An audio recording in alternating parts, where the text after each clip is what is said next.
الرحمن الرحیم ان اللہ وملائکتہ یصلون علی النبی یا ایھا الذین آمنوا صلوا علیہ وسلموا تسلیما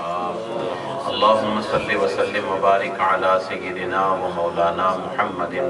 وعلی آل سیدنا و مولانا محمد وبارک وسلم وصلی علیہ الصلاۃ والسلام علیک یا رسول اللہ وعلی آلک و اصحابک یا حبیب اللہ۔ لاسٹ مجلس ذکر میں گزشتہ جو ہماری نماز کے سبق کی جو کلاس ہماری لگتی ہے ذکر سے پہلے، اس میں ہم سجدے پر پہنچے تھے۔ سجدے کی تسبیح ہم نے پڑھی تھی اور سجدہ کرنے کا طریقہ ہم نے مردوں کے لیے بتایا تھا، اور خواتین کے لیے جو ڈیفرنس ہے سجدے کا وہ انشاءاللہ آج ہم بیان کریں گے۔ اللہ سبحانہ و تعالی ہمیں سن کے یاد رکھنے کی توفیق عطا فرمائے۔ حضور اکرم صلی اللہ علیہ وآلہ وبارک وسلم ایک مرتبہ باہر نکلے۔ آقا علیہ السلام مر علی امرأتان تصلیان، حضور اکرم صلی اللہ علیہ وآلہ وبارک وسلم saw the two ladies. They were performing صلاح۔ وہ خواتین نماز پڑھ رہی تھیں۔ فقال، حضور اکرم صلی اللہ علیہ وسلم نے ان کو سجدے کی کیفیت کرتے ہوئے بھی دیکھا۔ When he saw them, both of ladies doing sajda as men sajda، یعنی جس طرح مین سجدہ کرتے ہیں the doing of men، اسی طرح وہ کاپی کر رہی تھی اور اسی طرح سجدہ کر رہی تھی۔ فقالا، نماز سے فارغ ہوئیں تو آقا علیہ السلام نے ان سے کہا، اذا سجدتما فضما بعد اللحم الى الارض، when you doing سجدہ، جس وقت تم سجدہ کرو اس وقت you have to touch your body on the earth، یعنی کہ آپ جس وقت سجدہ کریں، خواتین سے فرمایا تو تمہاری باڈی زمین کے اوپر مردوں کی طرح نہیں ہونی چاہیے، بلکہ بعض باڈی تمہاری زمین کو ٹچ کرے۔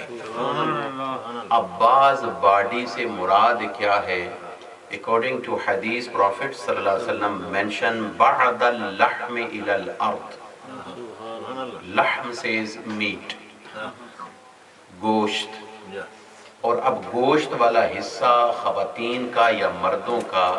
یہ لیگز کے ساتھ کون سا حصہ ہے کہ جس میں گوشت زیادہ ہوتا ہے؟ تو ظاہر بات ہے کہ وہ تھائی ہی ہوتی ہے۔ اور سٹنگ پوزیشن میں حضور اکرم صلی اللہ علیہ وسلم نے ارشاد فرمایا کہ جو حصے تمہارے گوشت والے ہیں اب پورے کا پورا تو زمین پہ وہ لگ نہیں سکتے، لیکن تمہارے you have to touch، یعنی یعنی کچھ حصہ تمہارا زمین کے اوپر تمہارے باڈی کا سجدے کے اندر ٹچ ہونا چاہیے۔ and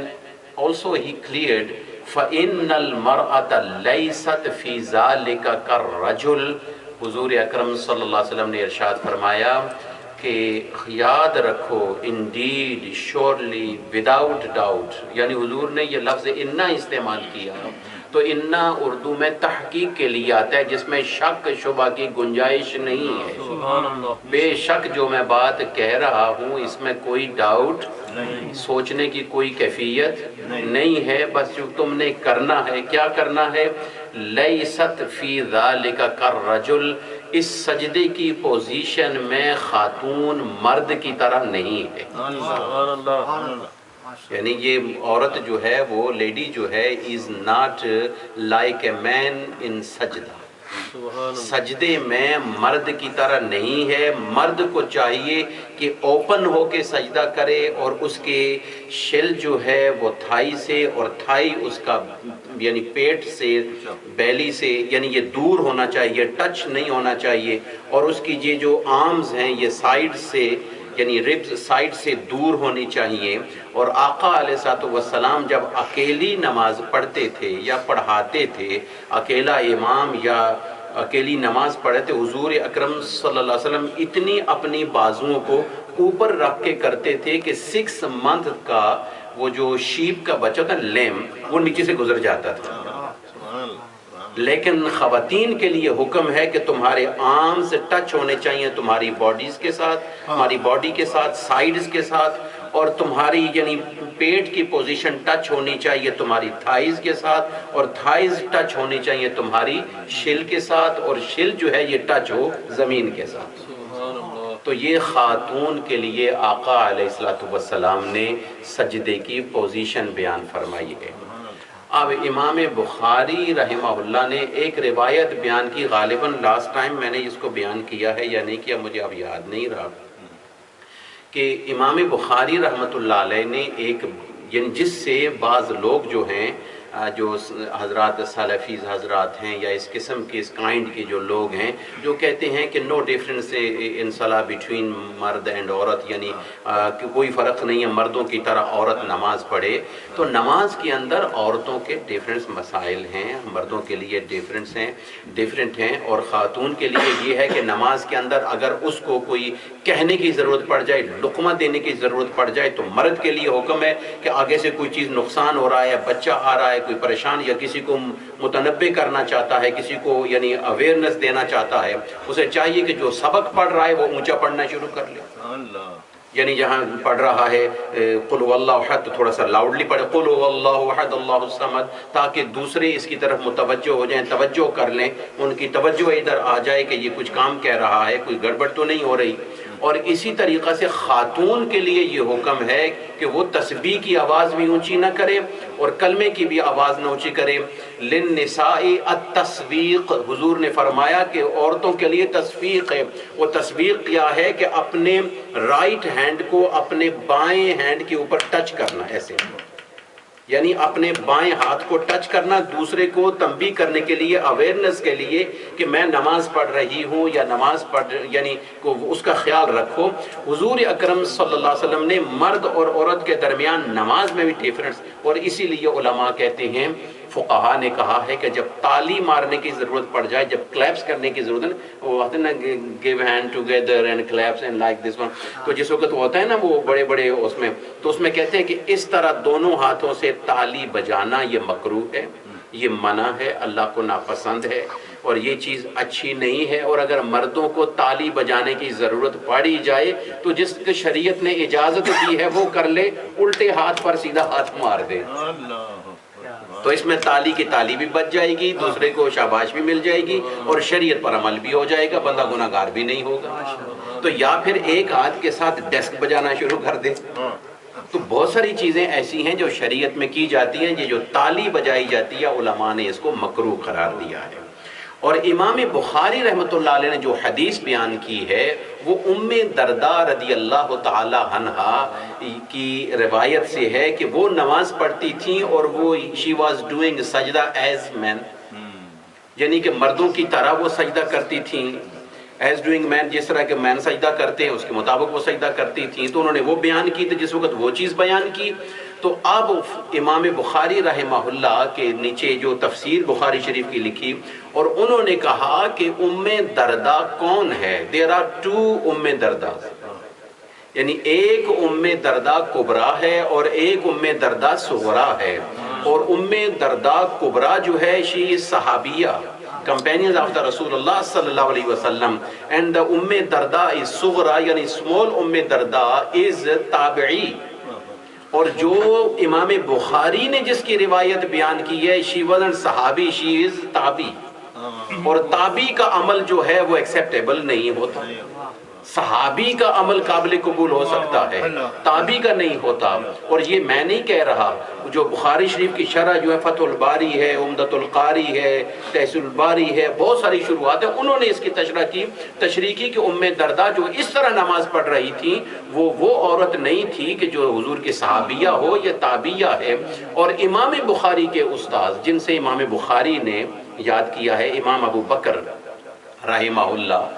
وہ فرماتے ہیں کہ سمعتو، میں نے سنا، فرام مائی ٹیچر عطا، ان سے کسی نے کوسچن کیا کہ عورت کی نماز میں اور مرد کی نماز میں کیا ڈیفرنس ہے؟ تو امام بخاری کے استاذ کہتے ہیں کہ مائی ٹیچر سیڈ، مائی استاذ آنسرڈ ہم، وہ یہ ہے کہ جب لیڈیز ہاتھ اٹھائے، he was doing with action, he should action, یعنی انہوں نے وہ ایکشن کے ساتھ کیا کہ جب مرد ہاتھ اٹھائے تو یہاں تک اٹھائے، اور جب عورت ریز کرے یعنی اس نماز سٹارٹ کرنے کے لیے تو یہاں تک، اپنے شولڈرز تک۔ اور جس وقت کہ عورت سجدے ہاتھ باندھے تو مرد یہاں پہ ہاتھ باندھے، تحت السرہ یا فوق السرہ، اس کے اوپر یعنی اس کے اوپر باندھے، اور عورت جب ہاتھ باندھے تو اس طرح اپنے اوپر باندھے۔ اور جس وقت کی سجدہ کرے اور سجدے کی پوزیشن میں عورت مردوں سے مختلف ہو، اور وہ بالکل نیچے جھکی ہوئی ہو اور اس کا جسم زمین کے ساتھ لگا ہوا ہو، کوئی حصہ اس کا ایسا نہ ہو کہ جو زمین سے اٹھا ہوا ہو، بالکل بیٹھ کے زمین کے قریب آ کر، اور انہوں نے کر کے دکھایا، مرد کا بھی سجدہ کر کے دکھایا اور عورت کا بھی سجدہ کر کے دکھایا۔ جب امام بخاری کے استاذ یہ کہہ رہے ہیں تو امام بخاری نے ایک روایت نقل کر دی، اور امام بخاری تو بہت بڑے شیخ ہیں، بہت بڑی چیزیں، لیکن محدث میں اور فقیہ میں فرق ہوتا ہے۔ یہ چیز ذہن میں رکھیں، جو آپ حضرات ذہن میں رکھنا چاہیں، محدث میں اور فقیہ میں یہ فرق ہے کہ جس طرح ایک عالم میں اور حافظ میں فرق ہے۔ محدث وہ حدیث بیان کرتا ہے، اسے اس سے کوئی غرض نہیں ہے کہ اس کا مطلب کیا ہے، اس کا مقصد کیا ہے، اور اس کے اندر مسئلہ کون سا ہے، اور اس کے اندر کیا مسئلہ ہے کیا نہیں ہے، اس کو مسئلوں سے کوئی غرض نہیں۔ حافظ صاحب نے قرآن مجید کی تلاوت کرنی ہے اور تراویح پڑھانی ہے اور دوسروں کو حفظ کروانا ہے، اسے نہیں پتا اس صورت کا یعنی نازل کہاں پہ ہوئی ہے، یا اس صورت کے اندر جو میں آیت پڑھ رہا ہوں اس کا تشریح کیا ہے، اس کا یعنی ترجمہ کیا ہے، اسے یہ خبر نہیں ہوتی۔ وہ پڑھی جا رہا ہے، اس کا مقصد ہے پڑھنا اور دوسروں کو سکھانا یعنی یاد کرانا، اس کا مقصد ہے۔ لیکن عالم کو پتا ہے کہ اس آیت کا مقصد کیا ہے، یہ مکہ میں اتری ہے، اس کا بیک گراؤنڈ کیا ہے۔ بالکل جو فقیہ ہوتا ہے، فقیہ کی مثال یہ ہوتی ہے کہ فقیہ جب حضور کی حدیث مبارک سنتا ہے تو اس کے اندر سے وہ مسائل نکالتا ہے، جبکہ امام بخاری محدث تھے، حافظ الحدیث تھے، لیکن اس درجے کے یعنی فقیہ نہیں تھے کہ جس درجے میں امام ابو حنیفہ، امام مالک، امام احمد بن حنبل یا اس قسم کی شخصیت تھے۔ اس لیے اس چیز کو ذہن میں رکھنا چاہیے۔ تو آج ہم نے عورت کے بیٹھنے یعنی سجدے کے حوالے سے یہ کیا، اور آخری آج عورت کے بیٹھنے کے حوالے سے کر کے پھر نماز کا سبق ہم پورا کر لیتے ہیں۔ تو عورت بیٹھے، مرد کے بیٹھنے میں یہ ہے کہ مرد کے لیے سنت یہ ہے کہ if he afford it، یعنی اگر اس کو کوئی ڈیفیکلٹی نہ ہو تو وہ اپنے رائٹ فٹ کو کھڑا رکھے اور لیفٹ فٹ کو جو ہے نا وہ بچھائے، اور ہی سٹ آن ہز لیفٹ فٹ اور سٹینڈ کرے رائٹ فٹ کو، اور اگر کوئی انگلیوں کی ٹوز کی کوئی پرابلم نہ ہو تو ان کو ٹرن کرے آگے کی قبلے کی طرف۔ اور اگر اس کو کوئی پرابلم ہے، جس طرح ہم کہتے ہیں نا کوئی مکھوڑ پیدا ہو جانا، کوئی کرولجا آ جانا، پاؤں کی وجہ سے وہ ہوتا ہے نا وٹامن ڈی کم ہو جائے تو بدن کی ہڈیوں میں درد ہونا شروع ہو جاتا ہے، جوائنٹس تھوڑے سے اکڑ جاتے ہیں یعنی سٹک ہو جاتے ہیں، تو اس میں یہ پرابلم آ جاتی ہے۔ اگر جس شخص کو کوئی پرابلم ہو تو پھر جس طرح وہ آسانی سے بیٹھ سکتا ہو اس کے لیے وہ شریعت کا مسئلہ ہے، آسانی سے نماز پڑھے، اس تکلیف کے ساتھ نماز نہ پڑھے کہ نماز سے تکلیف ہٹ کے نماز سے توجہ ہٹ کے تمہاری تکلیف کی طرف رہ جائے۔ نماز کا اصلی مقصد یہ ہے کہ تمہاری پوری کنسنٹریشن نماز کی طرف ہونی چاہیے، کسی اور طرف نہ ہو۔ اور مرد کے لیے اس طرح بیٹھے، اور عورتوں کے لیے یہ ہے کہ وہ دونوں دونوں فٹ جو ہیں وہ رائٹ سائڈ پر یا لیفٹ سائڈ پر، جہاں وہ ایزی سمجھتی ہیں وہ دونوں نکال کے اور بالکل نٹ کے یعنی زمین کے قریب ہو کر بیٹھیں، اور اپنے مرد ہوں یا عورت ہوں دونوں کے لیے ہے کہ اپنے دونوں ہینڈز کو اپنی تھائی پر رکھیں اور ان فنگرز کو ٹائٹ بھی نہ رکھیں اور زیادہ اوپن بھی نہ رکھیں، بالکل نارمل پوزیشن پہ چھوڑیں، اور ان کی فیس یعنی فنگرز کے یعنی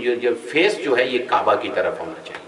ان کا فیس یہ ہے، یہ ان کی ڈائریکشن جو ہے یہ کعبہ کی طرف ہو، یہ سنت ہے۔ اور اگر کسی کی ڈائریکشن آگے پیچھے ہو گئی ہے تو یہ نہیں ہے کہ اس کی نماز خراب ہو جائے گی، ہاں سنت طریقہ یہ ہے کہ تمہاری باڈی کا ہر پارٹ جو ہے، پاؤں، ہاتھ، فیس، چیسٹ، تمہارا جو فیس جو ہے یہ تمہاری پوری باڈی کا کعبہ کی طرف نماز میں ہونا چاہیے۔ تو آج ہم التحیات کا سبق پڑھتے ہیں، اللہ تعالی ہمیں یاد رکھنے کی توفیق عطا فرمائے۔ بسم اللہ الرحمن الرحیم، بسم اللہ الرحمن الرحیم، آواز کم ہے تھوڑی سی، بسم اللہ الرحمن الرحیم، بسم اللہ الرحمن الرحیم، التحیات، بعض پڑھتے ہیں التحیات پڑھتے ہیں، یہ التحیات نہیں ہے، التحیات،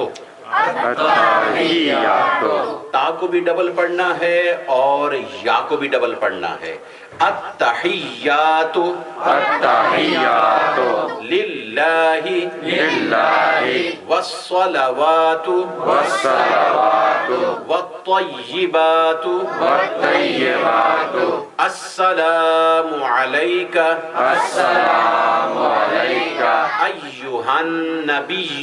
ایہا النبی ورحمۃ اللہ وبرکاتہ، السلام علینا وعلی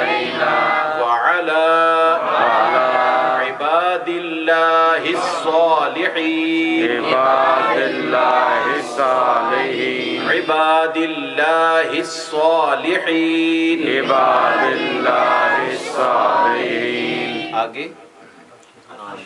اشہد ان لا الہ، اشہدو کے بعد ان لا یہ نہیں پڑھنا، یہ یاد رکھیں، نہ آذان میں نہ کلمے میں اور نہ یہاں پر لکھا ہوا ہے ان لا، لیکن نون سائلنٹ ہے، جس طرح WALK کیا ہے، ایل بھی ہے نا بھائی، آپ ایل نہیں پڑھتے آپ، تو آپ کہتے ہیں جی سائلنٹ ہے جی، یہ WALK واک، جس طرح یہاں پہ ایل سائلنٹ ہے اسی طرح دیگر چیزوں میں سائلنٹ آر آتا ہے، کسی جگہ پہ کون سی چیز سائلنٹ ہوتی ہے، اسی طرح قرآن مجید کے اندر بھی کچھ حروف ایسے ہیں وہ سائلنٹ ہو جاتے ہیں جب فرسٹ ون یعنی جوائنٹ ہو نا تھرڈ ون کے ساتھ جا کر، تو مڈل میں اگر نہیں لکھیں گے تو سپیلنگ رانگ ہو جائیں گے، جیسے کہ آپ WAK لکھ دیں تو واک نہیں بنے گا، سپیلنگ رانگ ہو جائے گا، نمبر کٹ جائیں گے آپ کے۔ اسی طریقہ سے اشہد ان آپ لکھیں گے لکھنے میں، لیکن الف کو جوائنٹ کریں گے آگے چل کر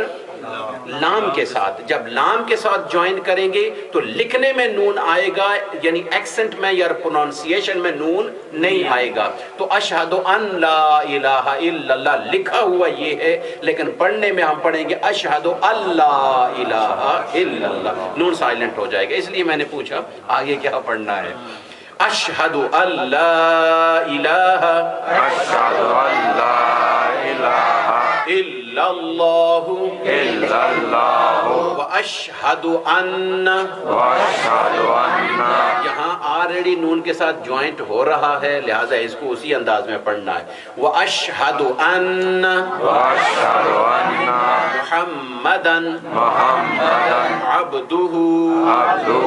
ورسولہ، التحیات للہ والصلوات والطیبات والطيبات السلام عليك السلام عليك أيها النبي أيها النبي ورحمة الله ورحمة الله وبركاته وبركاته السلام علينا السلام علينا وعلى وعلى عباد الله الصالحين عباد الله الصالحين أشهد أن لا إله أشهد أن لا إله مجھے پھر ان کی آواز آئی ہے اشہد ان لا الہ أشهد أن لا إله الا اللہ إلا الله واشہد ان وأشهد أن محمدا محمدا عبدہ عبده ورسولہ ورسوله. اللہ آپ کو برکت عطا فرمائے. آئندہ انشاءاللہ تحیات میں تشہد میں ہم انگلی اٹھاتے ہوتے ہیں. دیکھو بڑے ایکسٹریم لوگ ہیں. یہ جو واش ووڈ عید پہ واقعہ پیش آیا ہے نا، جو ایک صومالین نے مسلمان مسجد میں چاقو چھری مارا ہے، وہ اتنا ایکسٹریم تھا. اس نے کہا تم لوگوں کو قرآن صحیح بھی نہیں آتا، نماز بھی صحیح نہیں پڑھتے، یہ ٹانگیں چوڑی کیوں نہیں کرتے اور نماز میں یہ انگلی کیوں نہیں حرکت دیتے. اس وجہ سے اس آدمی نے مسلمانوں کو چھری سے ماری. پولیس والا بھی زخمی ہوا ہے. تو اپنے بچوں کا تھوڑا سا خیال رکھیں. جو چیزیں مستحب ہیں وہ مستحب رہنے دیں، جو چیزیں سنت ہیں ان کو سنت کے طور پر لیں، جو چیزیں واجب ہیں ان کو واجب کے طور پر لیں، اور جو فرض ہیں ان کو فرض کے طور پر لیں. سنت یعنی پگڑی پہننا سنت ہے، اور ہماری حالت یہ ہے کہ ہم مردے کو بھی پگڑی پہناتے ہیں، جبکہ حضور کی سنت نہیں ہے. حضور نے پگڑی نہیں پہنی. کیوں ایسی سنتیں اپنی طرف سے گھڑتے ہو کہ بدعتی کے یعنی درجے پہ پہنچتے ہو؟ اس لیے جو سنت ہے اس کو سنت رہنے دیں، جو واجب ہے اس کو واجب سمجھیں، اور جو فرض ہے اس کو فرض سمجھیں. اور جو آدمی ان چیزوں کو فرض کے درجے پر لے جائے گا وہی بدعتی کہلائے گا. اس لیے اللہ تعالی ہمیں عمل کرنے کی توفیق عطا فرمائے. آئندہ آپ کو انشاءاللہ انگلی کہاں پہ اٹھانی ہے، کیسے اٹھانی ہے، آقا علیہ السلام نے کس طرح اٹھائی، اور کس کلمے پہ واپس اس کو ریپلیس کرنا ہے، واپس رکھنی ہے، یہ انشاءاللہ آئندہ پڑھیں گے. اللہ برکت عطا فرمائے. ہم ختم شریف اپنا پڑھتے ہیں. درود شریف. اللہم صلی علی